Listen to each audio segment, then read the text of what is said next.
ایک افضلیت ہوتی ہے اور ایک فضیلت ہوتی ہے۔ فضیلت الگ چیز ہے، افضلیت الگ چیز ہے۔ فضیلت کوئی بھی ہو سکتی ہے کہ مثال کے طور پر نبی پاک صلی اللہ تعالیٰ علیہ وآلہ وسلم نے سیدنا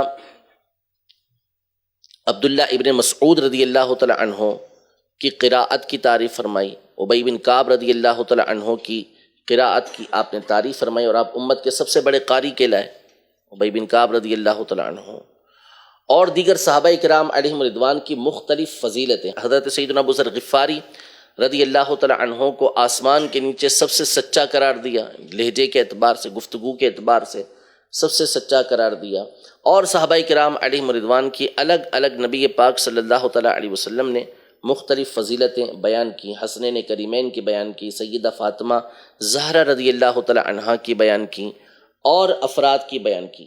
فضیلت الگ چیز ہے، لیکن افضلیت کا مطلب ہوتا ہے اس کو دوسرے سے بڑھ کر ماننا، دوسرے سے بڑھ کر ماننا۔ افضل اس میں تفضیل کا صیغہ ہے، اور آپ کو معلوم ہے کہ اس میں تفضیل کا مطلب یہ ہوتا ہے کہ جس کے اندر دوسرے کے مقابلے میں فضیلت زیادہ ہو، ٹھیک ہے؟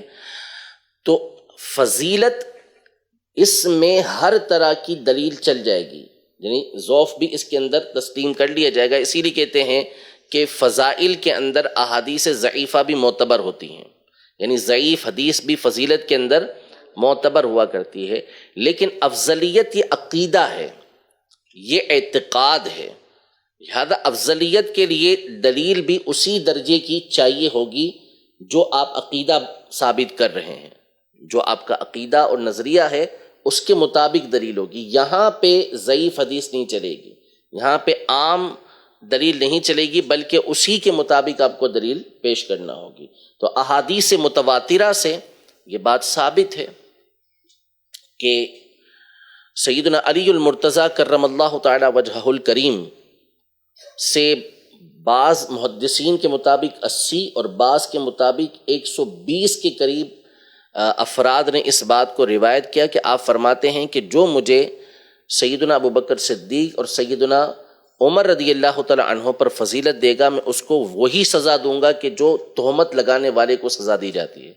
یعنی کوئی کسی پاک دامن عورت کے اوپر تہمت لگائے، جو حد قذف ہوتی ہے، مفتری کی جو سزا ہوتی ہے، وہی میں اس کو سزا دوں گا۔ اور بعض علماء نے بڑی خوبصورت بات لکھی کہ افضلیت کے مسئلے کو جس طرح سیدنا علی المرتضیٰ کرم اللہ تعالی وجہہ الکریم نے بیان فرمایا ہے، اور جس شد و مد کے ساتھ بیان کیا ہے، کسی اور نے بیان بھی نہیں کیا، کہ واضح فرما دیا کہ شیخین کریمین رضی اللہ تعالی عنہما کو مولا کائنات مولا مشکل کشا رضی اللہ تعالی عنہ پر بھی فضیلت حاصل ہے، ٹھیک ہے؟ اچھا، اب جو فضیلت ہوتی ہے یہاں پر جو اہم ترین بات ہے وہ یہ ہے کہ بعض کتابوں کے اندر یا بعض نصوص کے اندر جب دیگر افراد کی، بالخصوص سیدنا علی المرتضیٰ مولا کائنات مولا مشکل کشا، جن پر ہمارے ماں باپ قربان، ہماری جانیں قربان، ہماری آل اولاد قربان، جن کے قدموں کی خاک کا سرما ہمارے لیے دنیا کی ہر چیز سے بڑھ کر ہے، کہ ان کی قدموں کی خاک مل جائے، یہی ہمارے لیے سعادتوں کی معراج ہے۔ ان کے لیے بھی جو فضائل آئے ہیں وہ فضائل ہیں، فضیلتیں ہیں، اور جو منصوص احادیث ہیں، جو مروی احادیث ہیں، اس میں سب سے زیادہ فضیلتیں بھی حضرت علی رضی اللہ تعالیٰ عنہ کی ہمارے تک پہنچی ہیں۔ لیکن یہ سب کیا ہیں؟ فضیلتیں ہیں۔ افضلیت جدا گانا چیز ہے۔ جیسے حدیث مبارکہ کے سورج جو طلوع ہوا ہے، سب سے افضل ہستی وہ سیدنا ابوبکر صدیق اور حضرت عمر رضی اللہ تعالیٰ عنہ کے لیے، یعنی یہ حدیث پاک میں موجود ہے کہ سب سے بہتر افراد جن کے اوپر سورج طلوع ہوا، ایک روایت میں حضرت ابوبکر صدیق رضی اللہ تعالیٰ عنہ اور ایک میں حضرت عمر رضی اللہ تعالیٰ عنہ کا تذکرہ موجود ہے۔ تو افضلیت جدا گانا چیزیں ہیں جو قرآن کی نصوص سے ثابت ہیں۔ خود اللہ پاک ارشاد فرماتا ہے ان اکرمکم عند اللہ اتقاکم، کہ بے شک تم میں سے اللہ کے نزدیک سب سے زیادہ عزت والا وہ ہے جو تم میں سب سے بڑا متقی ہے۔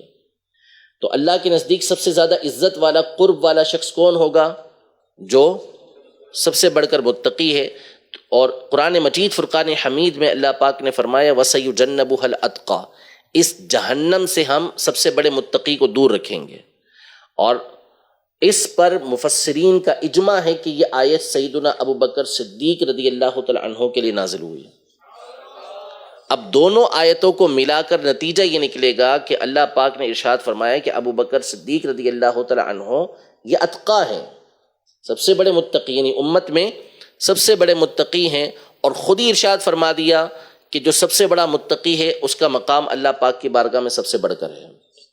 اسی کو افضلیت کہتے ہیں، اسی کو قرب الہی میں کثرت ثواب کہا جاتا ہے۔